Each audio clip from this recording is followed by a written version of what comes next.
is Ruth Emma Rush, and I will be talking about medieval topics. I went to UCLA where I was working on my PhD in French medieval literature from about 1200 to 1300 was my specialization. You've all heard of King Arthur and the Knights of the Round Table. Well, that was my area of expertise. In order to study this, I had to learn Old French because similar to if you've ever studied Chaucer, which is in Old English, the language of the time period is very, very different from what people speak today. Obviously, languages change and evolve, so the French that they spoke back in 1200s, very different from the French that they speak today in France. Back in the Middle Ages, France and other European countries did not have official countries. They were divided up into little tiny kingdoms and fiefdoms. So there would be a little lord here or there, and he would own some land, and he would pass it along to his sons. No, usually not to his daughters, just his sons, because the lineage passed through the male bloodline. This is why it was very, very, very important that women don't cheat on their husbands.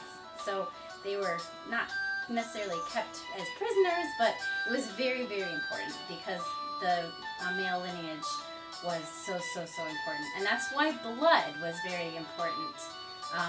The bloodlines were essential because it basically determined who got to be in charge of the land.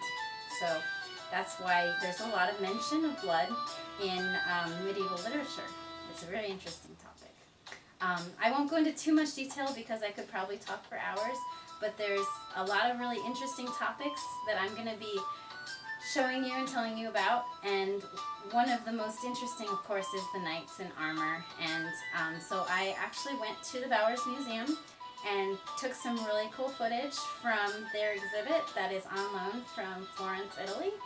So I hope you enjoy those little snippet videos of the armor and the swords, and those are all real things that have been restored and kept from a very long time ago. Mostly from the later Middle Ages.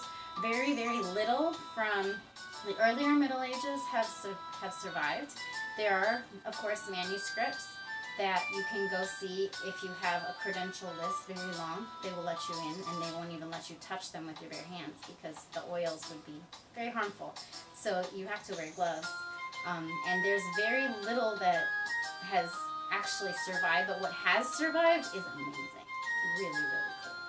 I've had the privilege of seeing a lot of those manuscripts while I was working at UCLA, and it's incredible, the detail. Not very many people back then knew how to read and write, so it was mostly the job of the monks that were educated and taught.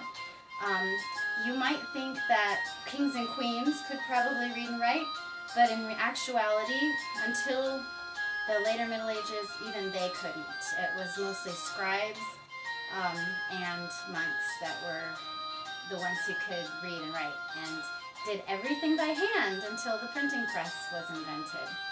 So it was a lot of work. Every book that we have that survived from that time period had to be copied by hand. So that's my little introduction to these videos. There's different topics that I'm going to be addressing. I hope you enjoy them, and if you have any questions, please feel free to ask your teacher or email me, and I will be happy to answer any questions that you have.